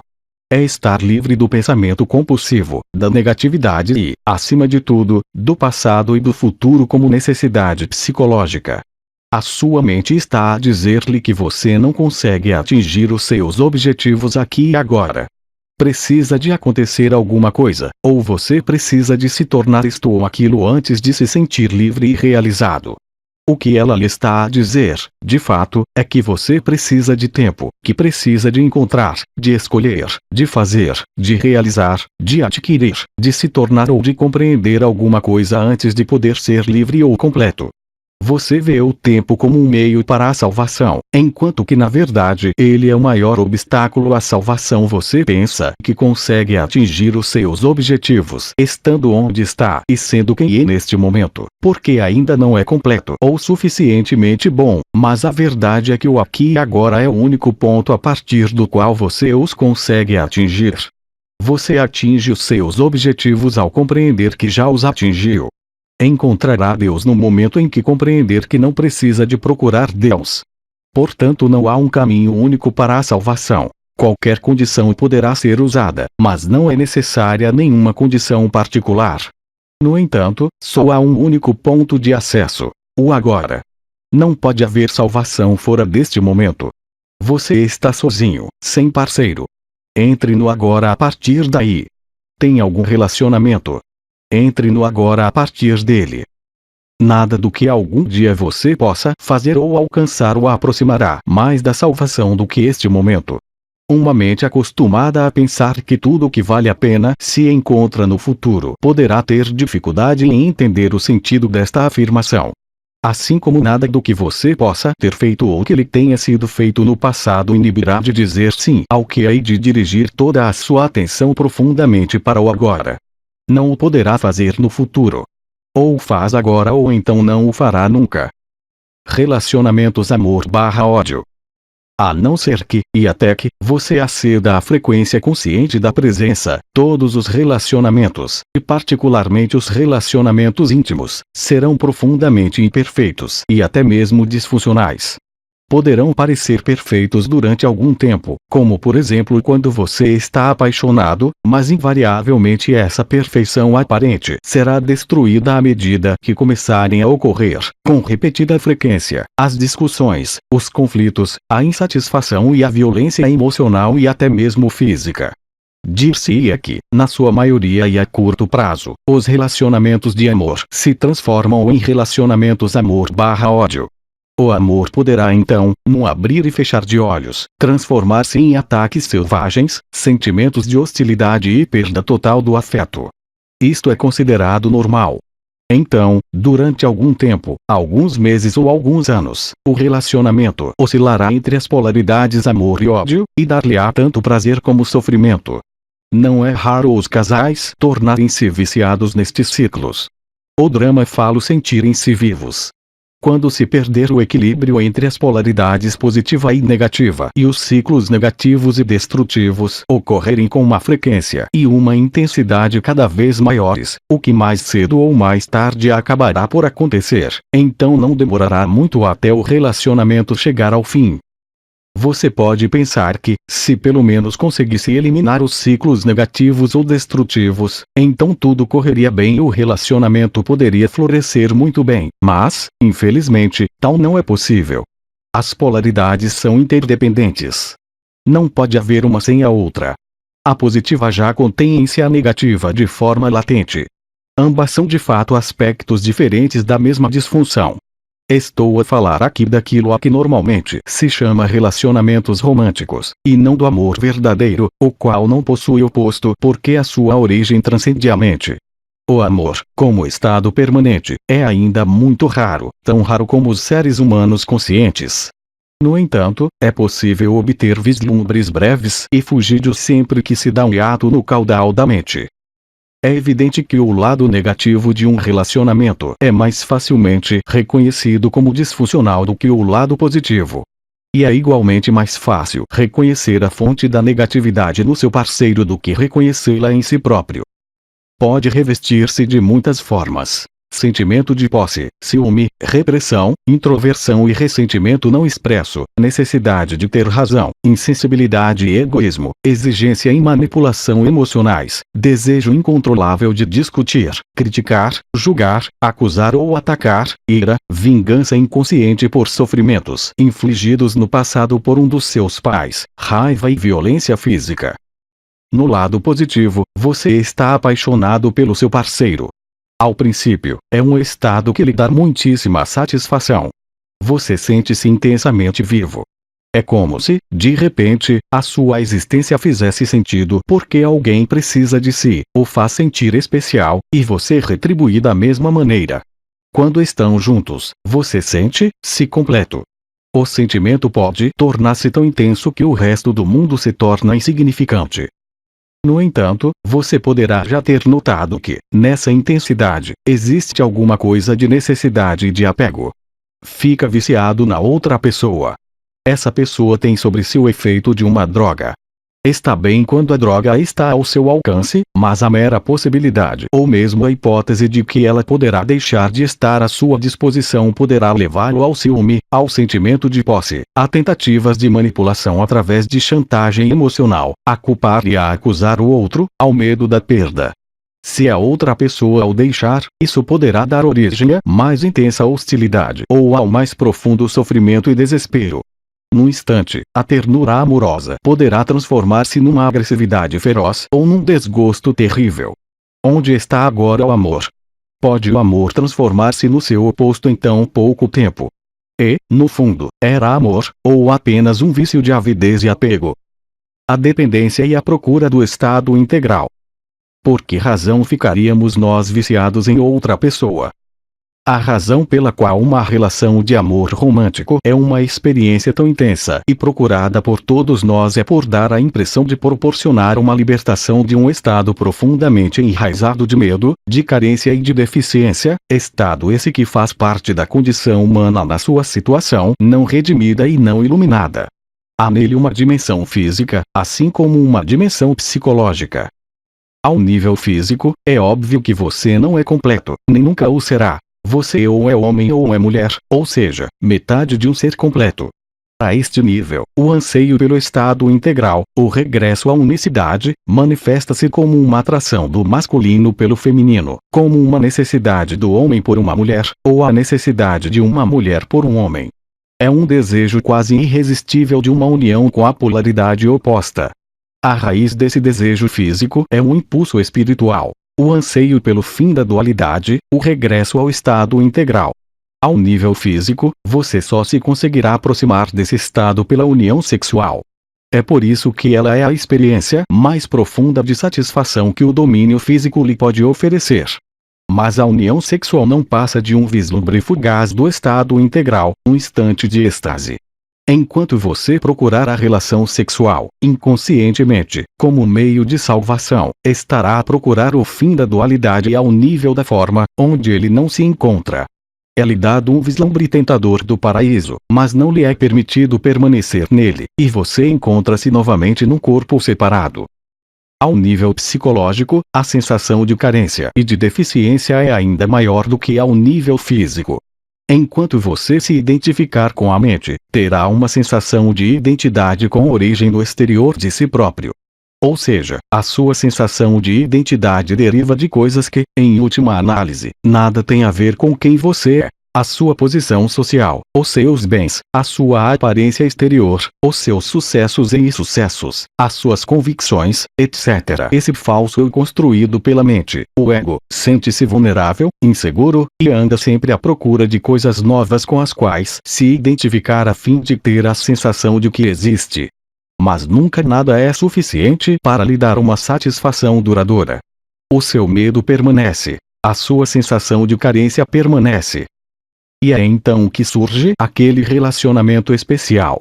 Parece ser a resposta a todos os problemas do ego e parece satisfazer todas as suas necessidades. Pelo menos assim parece, ao princípio. Todas as outras coisas a partir das quais você obtinha a sua sensação de identidade tornam-se agora relativamente insignificantes. Você tem agora um único ponto fulcral que a substitui, que dá sentido à sua vida e através do qual você define a sua identidade. A pessoa por quem está apaixonado. Aparentemente, você deixa de ser um fragmento num universo que não quer saber de si. O seu mundo tem agora um centro. A pessoa amada. O fato é que o centro está fora de si, por conseguinte, você continua a ter uma sensação de identidade com origem no exterior, o que ao princípio parece não ter importância. O que importa é que os sentimentos subjacentes ao estado não integral de medo, de carência e de insatisfação pessoal, tão característicos do estado egóico, deixam de existir. Será. Na verdade, esses sentimentos desaparecerão ou continuarão a existir sob a superfície de uma aparência de felicidade. Se nos seus relacionamentos você sentir ao mesmo tempo amor e o seu oposto, agressividade, violência emocional, etc., então o mais certo é estar a confundir o afeto do ego e o apego viciante com o amor. Não pode amar o seu parceiro num determinado momento e atacá-lo a seguir. O amor verdadeiro não possui oposto. Se o seu amor tiver um oposto, é porque não é amor, mas sim uma forte necessidade do ego de uma sensação de identidade mais completa e mais profunda, necessidade essa que a outra pessoa satisfaz temporariamente. É um substituto do ego para a salvação que, por um curto espaço de tempo, quase parece a salvação. Mas chegará uma altura em que o seu parceiro se comportará de uma maneira que deixa de satisfazer as suas necessidades, ou antes, as do seu ego. Os sentimentos de medo, sofrimento e carência, que são parte intrínseca da consciência egóica, mas que foram encobertos pelo relacionamento amoroso, vêm de novo à superfície. Tal como qualquer outra dependência, você sentir-se-á bem enquanto a droga estiver disponível, mas chegará invariavelmente uma altura em que a droga deixará de ter efeito em si. Quando esses sentimentos dolorosos reaparecem, você sente-os com uma intensidade ainda maior e, pior ainda, passa a encarar o seu parceiro como a causa desses sentimentos. Significa isto que você os projeta para o exterior e ataca o outro com a violência feroz que faz parte da sua dor. Este ataque pode despertar a dor do próprio parceiro que poderá contra-atacar. Neste ponto, o ego continua a ter a esperança inconsciente de que o seu ataque ou a sua manipulação serão castigo suficiente para levar o parceiro a mudar de comportamento, e assim usá-lo novamente para encobrir a sua dor. Qualquer dependência tem origem numa recusa inconsciente de você enfrentar e ultrapassar a sua própria dor. Qualquer dependência começa e acaba com sofrimento. Seja qual for a substância de que fica dependente, álcool, comida, drogas legais ou ilegais, ou uma pessoa, você está a usar alguma coisa ou alguém para encobrir a sua dor. É por isso que, passada a euforia inicial, há tanta infelicidade e tanto sofrimento nos relacionamentos íntimos. Não são eles que provocam sofrimento nem infelicidade. O que eles fazem é fazer ressaltar o sofrimento e a infelicidade que já estão dentro de si. Qualquer dependência faz isso. Qualquer dependência, passado algum tempo, deixa de ter o efeito de acalmar o seu sofrimento, e então você sente o sofrimento mais intensamente do que nunca. É por essa razão que muitas pessoas estão sempre a tentar fugir do momento presente e a procurar algum tipo de salvação no futuro. A primeira coisa que encontrariam, se concentrassem a atenção no agora, seria a sua própria dor, e é disso que elas têm medo. Se ao menos soubessem como é fácil aceder, no agora, ao poder da presença que desfaz o passado e o seu sofrimento, da realidade que desfaz a ilusão. Se ao menos soubessem quão perto estão da sua própria realidade, quão perto estão de Deus. Evitar os relacionamentos numa tentativa de evitar o sofrimento também não é resposta. Seja como for, o sofrimento existe. 3 relacionamentos falhados em 3 anos terão mais hipóteses de o forçar a despertar do que 3 anos passados numa ilha deserta ou fechado no seu quarto. Mas se você fosse capaz de trazer presença intensa para a sua solidão, essa solidão poderia levá-lo a despertar. Dos relacionamentos de dependência aos relacionamentos iluminados. Pode-se transformar um relacionamento de dependência num relacionamento verdadeiro? Pode, sim. Estando presente e intensificando a sua presença, levando a atenção ainda mais profundamente para o interior do agora. Quer você esteja a viver sozinho ou com um companheiro, a presença continua a ser a chave. Para o amor florescer, a luz da sua presença precisa de ser suficientemente forte para que você deixe de ser conduzido pela mente ou pelo corpo de dor, confundindo-os com quem você é. Conhecer-se a si próprio como o ser subjacente à mente, a quietude subjacente ao ruído mental, o amor e a alegria subjacentes ao sofrimento. Nisto consistem a libertação, a salvação e a iluminação. Deixar de se identificar com o corpo de dor é trazer presença para o interior do sofrimento e desse modo transmutá-lo. Deixar de se identificar com a mente significa ser o observador silencioso dos seus pensamentos e comportamentos, especialmente dos padrões repetitivos da sua mente e dos papéis desempenhados pelo ego. Se deixar de lhe atribuir um sentimento de identidade, a mente perderá o seu aspecto compulsivo, que consiste basicamente na compulsão para julgar e para resistir ao que é, criando conflitos, dramas e novos sofrimentos. De fato, no momento em que você parar de julgar, aceitando o que é, ver-se-á livre da mente.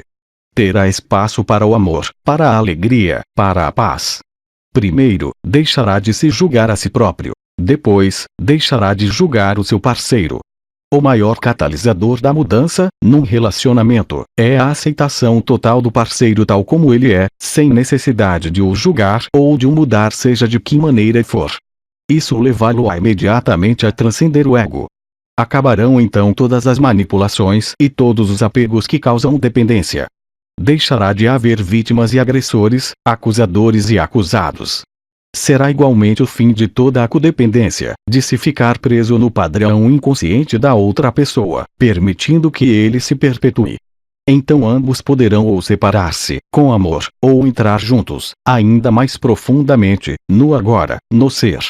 Poderá ser assim tão o simples. Sim, é assim tão o simples. O amor é um estado do ser. O seu amor não é exterior. Está bem fundo dentro de si. Nunca o poderá perder, e ele não o poderá deixar. Não depende de qualquer outro corpo nem de qualquer forma exterior. Na quietude da sua presença, você poderá sentir a sua própria realidade intemporal e sem forma, a vida não manifesta que anima a sua forma física. Você poderá então sentir a mesma vida no interior de todos os outros seres humanos e de todas as outras criaturas. Conseguirá ver para além do véu da forma e da separação. É isto a realização da unicidade. É isto o amor. O que é Deus? A eterna vida única subjacente a todas as formas de vida. O que é o amor? É sentir a presença dessa vida única dentro de si próprio e dentro de todas as criaturas. É ser isso. Por conseguinte, todo o amor é o amor de Deus. O amor não é seletivo, da mesma maneira que a luz do sol não é seletiva. Não torna ninguém especial. Não é exclusivo. A exclusividade não é o amor de Deus, mas sim o amor do ego. No entanto, a intensidade com que o verdadeiro amor é sentido pode variar.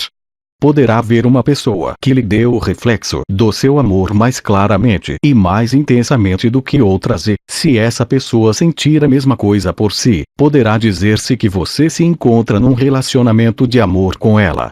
O laço que vos liga é o mesmo laço que o liga à pessoa que se senta ao seu lado no autocarro, ou a um passarinho, a uma árvore, a uma flor.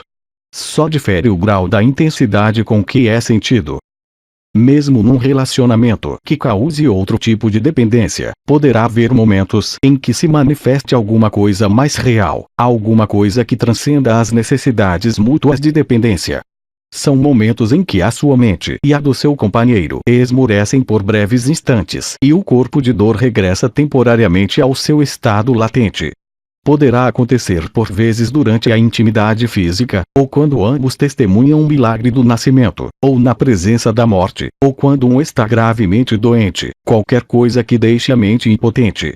Quando isso acontece, o seu ser, que geralmente está enterrado por baixo da mente, revela-se, e é isso que torna possível a verdadeira comunicação. A comunicação verdadeira é comunhão, a realização da unicidade, que é amor. Geralmente, ela desvanece-se rapidamente, a não ser que você seja capaz de estar suficientemente presente para manter afastada a mente e os seus velhos padrões.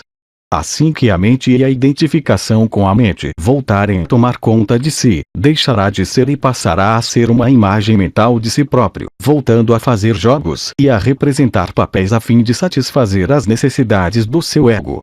Será novamente uma mente humana a representar o papel de um ser humano, interagindo com outra mente, ambas representando um drama chamado amor. Embora sendo possíveis breves vislumbres, o amor não pode florescer a não ser que você esteja permanentemente livre da identificação com a mente e a sua presença seja suficientemente intensa para você desfazer o corpo de dor, ou, pelo menos, para você continuar presente como observador. O corpo de dor não poderá então tomar conta de si e destruir o amor. Os relacionamentos como exercício espiritual. À medida que o modo egóico da consciência e todas as estruturas sociais, políticas e econômicas que o criaram entram na fase final da sua decadência, os relacionamentos entre homens e mulheres refletem o profundo estado de crise em que a humanidade se encontra. E como os seres humanos se têm vindo a identificar cada vez mais com as suas mentes, muitos dos relacionamentos não se enraizam no ser e por isso transformam-se numa fonte de sofrimento e são dominados por problemas e conflitos.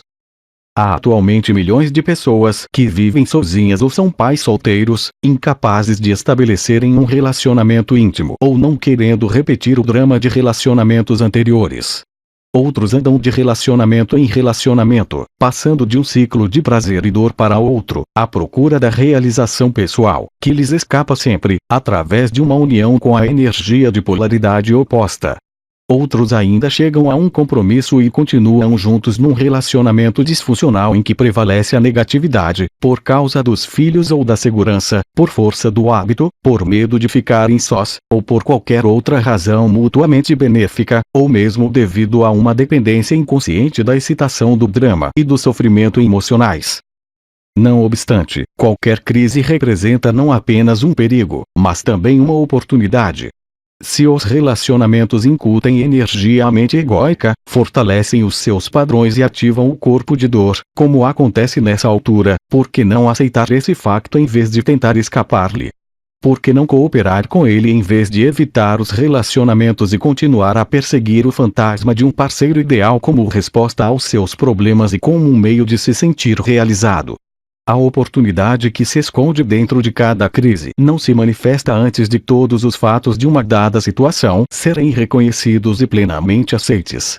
Enquanto você os recusar, enquanto lhes tentar escapar ou desejar que as coisas sejam diferentes, a janela da oportunidade não se abrirá e você ficará prisioneiro dessa situação, que continuará a ser a mesma ou se deteriorará ainda mais.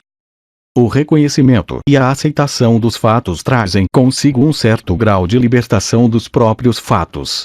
Por exemplo, quando você sabe que há desarmonia e se agarra a esse saber, através desse seu saber surge um fator novo que poderá vir a combater a desarmonia.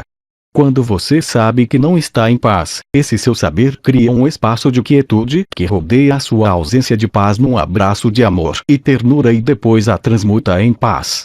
No que diz respeito à transformação interior, não há nada que você possa fazer. Você não se pode transformar a si próprio, e certamente não pode transformar o seu parceiro ou qualquer outra pessoa. Tudo que você pode fazer é criar um espaço para que a transformação aconteça, para que a graça e o amor entrem na sua vida. Portanto, alegre-se sempre que o seu relacionamento não funcionar, sempre que ele revele a loucura que há em si e no seu parceiro. O que era inconsciente estará então a ser trazido para a luz. É uma oportunidade de salvação. Em cada momento, agarre-se àquilo que sabe desse momento, particularmente ao que sabe do seu estado interior. Se houver cólera, reconheça que há cólera. Se houver ciúme, uma atitude defensiva, um impulso para discutir, uma necessidade de ter razão, uma criança interior a exigir amor e atenção, ou um sofrimento emocional de qualquer espécie, seja o que for, reconheça a realidade desse momento e agarre esse saber. O relacionamento torna-se então o seu sadhana, o seu exercício espiritual. Se observar um comportamento inconsciente no seu parceiro, envolva-o no amor do seu saber, para que você não reaja a esse comportamento. A inconsciência e o saber não podem coexistir por muito tempo, mesmo se o saber estiver apenas na outra pessoa e não naquela que está a ter um comportamento inconsciente. A forma de energia que reside por trás da hostilidade e da agressividade acha absolutamente intolerável a presença do amor. Se você reagir, seja de que forma for, à inconsciência do seu parceiro, você próprio se torna inconsciente. Mas se lembrar então de reconhecer a sua reação, nada estará perdido. A humanidade encontra-se sob uma grande pressão para evoluir, porque é a nossa única oportunidade de sobrevivermos como raça. Isso afetará cada aspecto da sua vida, particularmente o aspecto dos seus relacionamentos íntimos.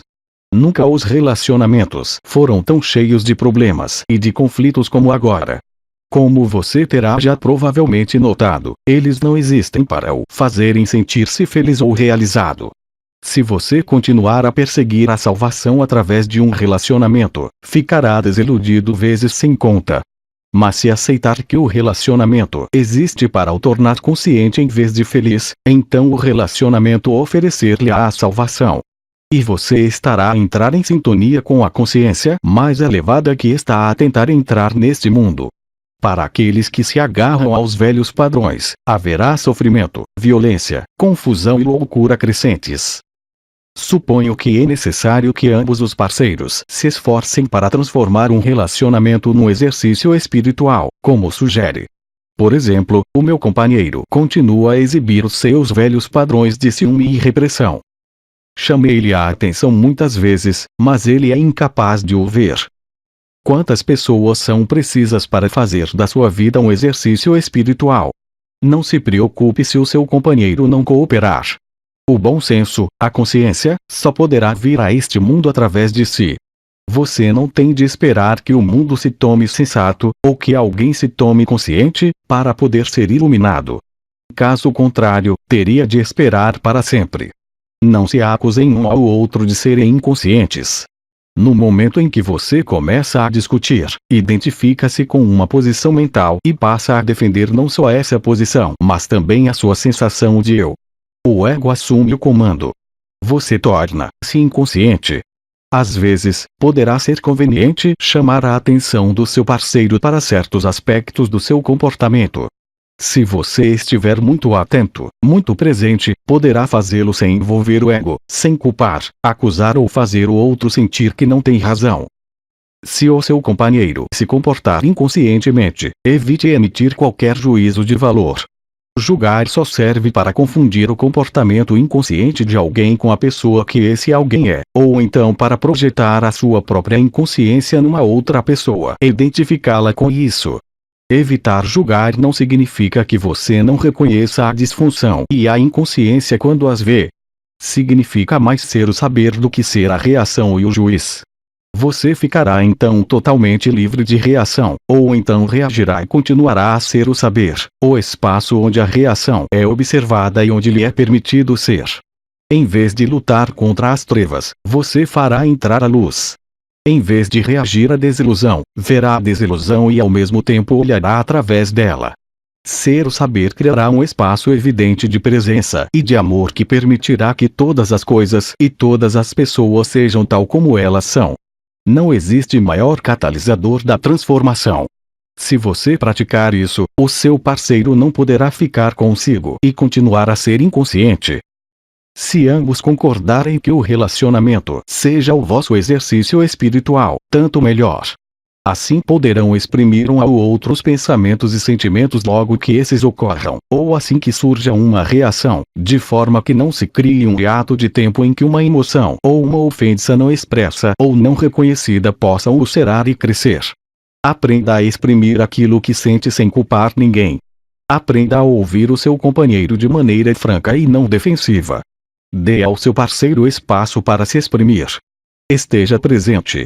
Acusar, defender, atacar, todos esses padrões destinados a fortalecer ou a proteger o ego ou a satisfazer as suas necessidades tornar-se-ão redundantes. É vital dar espaço aos outros, e a si próprio. O amor não pode florescer sem espaço. Se você remover os dois fatores que destroem os relacionamentos, se o corpo de dor for transmutado e você deixar de se identificar com a mente e com posições mentais, e se o seu parceiro fizer o mesmo, sentirá a felicidade de ver o seu relacionamento a florescer. Em vez de espelharem o sofrimento e a inconsciência um do outro, em vez de satisfazerem as necessidades de dependência do vosso ego, você e o seu companheiro refletirão o amor profundo que sentem, o amor que tem origem na união com tudo o que existe. É este o amor que não tem oposto.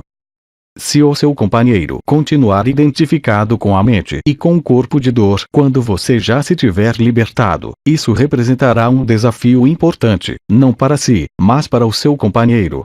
Não é fácil viver com uma pessoa iluminada, ou antes, é tão fácil que o ego acha isso extremamente ameaçador. Lembre-se de que o ego precisa de problemas, de conflitos e de inimigos para fortalecer a sensação de separação de que a sua identidade depende. A mente do parceiro não iluminado sentir-se-á profundamente frustrada porque não há resistência às suas posições fixas, significando isso que elas se tornam vacilantes e fracas, havendo mesmo o perigo de poderem entrar totalmente em colapso, resultando daí uma perda de identidade. O corpo de dor exige reações e não as obtém. A sua necessidade de discussões, drama e conflitos não é satisfeita. Mas cuidado! Há pessoas que são indiferentes, introvertidas, insensíveis, ou estão desligadas dos seus sentimentos, mas que podem pensar e tentar convencer os outros de que são iluminadas, ou pelo menos de que não há nada de errado com elas e que é o parceiro que tem problemas. Os homens são mais atreitos a isso do que as mulheres. Tendem a considerar as parceiras como irracionais ou emocionais. Mas se você sentir as suas emoções, não estará longe do radioso corpo interior subjacente a elas. Se você for muito cerebral, a distância é muito maior e precisará de tomar consciência do corpo emocional antes de poder alcançar o corpo interior. Se não houver uma emanação de amor, de alegria, de presença total e franqueza para com todos os seres, então não há iluminação. Um outro indicador é a maneira como uma pessoa se comporta em situações difíceis ou que sejam uma provação, quando as coisas correm mal. Se a sua iluminação for uma autoilusão egóica, então a vida depressa lhe apresentará uma provação que mostrará a sua inconsciência seja sob que forma for, medo, ira, atitudes defensivas, juízos, depressões, emoções semelhantes. Se você estiver num relacionamento, muitas das suas provações virão do seu parceiro. Por exemplo, uma mulher poderá ser posta à prova por um parceiro indiferente que seja muito cerebral. Ela sentir-se posta à prova pela incapacidade dele em ouvi-la, em lhe dar atenção e espaço para ser, o que é devido à falta de presença dele. A ausência de amor num relacionamento, que geralmente é sentida mais vivamente pela mulher do que pelo homem, fará despertar o corpo de dor da mulher e, através dele, ela atacará o parceiro, acusações, críticas, censuras, etc. Por sua vez, esta situação transforma-se na provação dele. para se defender dos ataques do corpo de dor dela, que ele considera totalmente injustificados, ele entrincheirar-se-á ainda mais profundamente nas suas posições mentais, ao mesmo tempo que se justifica, se defende ou contra-ataca. Isso acabará por ativar o seu próprio corpo de dor. Quando ambos os parceiros se deixam dominar deste modo, alcança um nível de profunda inconsciência, de violência emocional, de ataques e contra-ataques furiosos. A violência não diminuirá até ambos os corpos de dor se terem reabastecido e entrarem depois numa fase de latência. Até o próximo confronto. Esta é apenas uma das muitas situações possíveis. Escreveram-se muitos volumes, e muitos mais poderiam ser escritos, sobre a inconsciência nos relacionamentos entre um homem e uma mulher. Mas, como eu já disse, quando você compreender a raiz da disfunção, não precisa de explorar as suas inúmeras manifestações. Vamos rever brevemente a situação que acabei de descrever. Toda a aprovação que ela contém é na realidade uma oportunidade oculta de salvação. Em cada uma das fases do processo disfuncional, é possível libertar-se da inconsciência. Por exemplo, a hostilidade da mulher poderia funcionar como um sinal para o homem abandonar o seu estado de identificação com a mente, para despertar no agora, para se tornar presente, em vez de se identificar ainda mais com a mente e tornar-se ainda mais inconsciente. Em vez de ser o corpo de dor, a mulher poderia ser a conhecedora que observa o sofrimento emocional em si própria, acedendo assim ao poder do agora, iniciando a transmutação do sofrimento. Isso faria com que deixasse de projetar a sua dor, de forma compulsiva e automática, para o exterior. A mulher poderia então exprimir os seus sentimentos ao seu parceiro. É evidente que não há garantia de que ele a ouça, mas dar-lhe-ia uma excelente oportunidade para se tornar presente e romper o insensato ciclo da representação involuntária de velhos padrões da mente.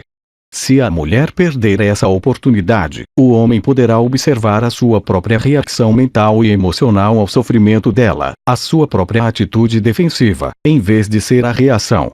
Ele poderia então observar o seu próprio corpo de dor a despertar e a tomar assim consciência das suas emoções. Desta maneira, surgiria um espaço claro e sereno de pura consciência, o conhecedor, a testemunha silenciosa, o observador. Esta consciência não recusa o sofrimento e no entanto transcende-o. Permite que o sofrimento seja e contudo transmuta-o ao mesmo tempo. Aceita tudo e transforma tudo. Abre-se então uma porta para que ela se possa juntar a ele nesse espaço. Se você estiver presente de maneira consistente, ou pelo menos predominante, no seu relacionamento, este será o maior desafio para o seu parceiro. Ele será incapaz de tolerar a sua presença por muito tempo e continuar a ser inconsciente. Se ele estiver pronto, entrará pela porta que você lhe abriu e juntar-se-á a si nesse espaço. Se não o fizer, ambos se separarão como o azeite e a água. A luz é demasiado dolorosa para alguém que queira permanecer nas trevas. Por que é que as mulheres estão mais próximas da iluminação? Os obstáculos à iluminação são os mesmos para os homens e para as mulheres? São sim, mas a ênfase é diferente. De uma maneira geral, é mais fácil para a mulher sentir estar no seu corpo, pelo que ela está mais perto do ser e potencialmente mais perto da iluminação do que um homem. Foi por essa razão que culturas antigas escolheram por instinto figuras ou analogias femininas para representarem ou descreverem a realidade sem formas e transcendental. Eram muitas vezes consideradas como um útero que dá à luz tudo o que existe na criação e que o sustém e nutre durante a sua vida como forma. No Tao Te Ching, um dos livros mais antigos e profundos alguma vez escritos, o Tao, que poderá ser traduzido por Ser, é descrito como infinito, eternamente presente, a mãe do universo. Naturalmente, as mulheres estão mais próximas dele do que os homens porque elas incorporam um não manifesto. Para além disso, todas as criaturas e todas as coisas acabam por regressar à fonte. Todas as coisas desaparecem no Tao. Só ele perdura. E como a fonte é considerada feminina, a sua representação inclui tanto o lado da luz como o das trevas do arquétipo feminino na psicologia e na mitologia. A deusa ou mãe divina tem dois aspectos: dá a vida e tira a vida. Quando a mente subiu ao poder e os seres humanos perderam o contato com a realidade da sua essência divina, começaram a pensar em Deus como uma figura masculina. A sociedade foi dominada pelos homens e as mulheres ficaram subjugadas à autoridade masculina. Não estou a sugerir que se regresse às antigas representações femininas do divino. Há hoje quem use o termo deusa em vez de Deus. Está-se apenas a recuperar o equilíbrio entre o masculino e o feminino há muito perdido, e isso é bom. Mas continua a ser uma representação e um conceito, talvez temporariamente útil, tal como um mapa ou um poste de sinalização são temporariamente úteis, mas mais um impedimento do que uma ajuda quando se está pronto a compreender a realidade para além de todos os conceitos e imagens. O que continua a ser verdade, no entanto, é que a frequência da energia da mente parece ser essencialmente masculina. A mente resiste, luta pelo controle, usa, manipula, ataca, tenta agarrar e possuir, etc. É por isso que o Deus tradicional é uma figura patriarcal e autoritariamente dominadora, um homem muitas vezes colérico de quem se deve ter medo, como parece sugerir o Velho Testamento. Esse Deus é uma projeção da mente humana. Para transcender a mente e voltar a ligar-se à realidade profunda do ser, são precisas qualidades muito diferentes. Rendição, aceitação, uma abertura que permita a vida ser em vez de a ela resistir, a capacidade de abraçar todas as coisas com o amor do seu saber. Todas estas qualidades estão muito mais intimamente relacionadas com o princípio feminino. Enquanto que a energia da mente é dura e rígida, a energia do ser é suave e maleável, e apesar disso é infinitamente mais poderosa do que a mente. A mente governa a nossa civilização ao passo que o ser está encarregado de toda a vida no nosso planeta e para além dele. O ser é a própria inteligência cuja manifestação visível é o universo físico.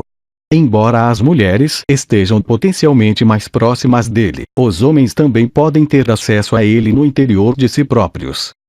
Atualmente, a grande maioria dos homens e também das mulheres continuam nas garras da mente, identificados com o pensador e com o corpo de dor. Evidentemente, é isso que impede a iluminação e o desabrochar do amor. Como regra, o maior obstáculo para os homens tende a ser a mente que pensa e o maior obstáculo para as mulheres tende a ser o corpo de dor, embora em certos casos individuais o oposto também possa ser verdadeiro, e noutros os dois fatores possam ser iguais.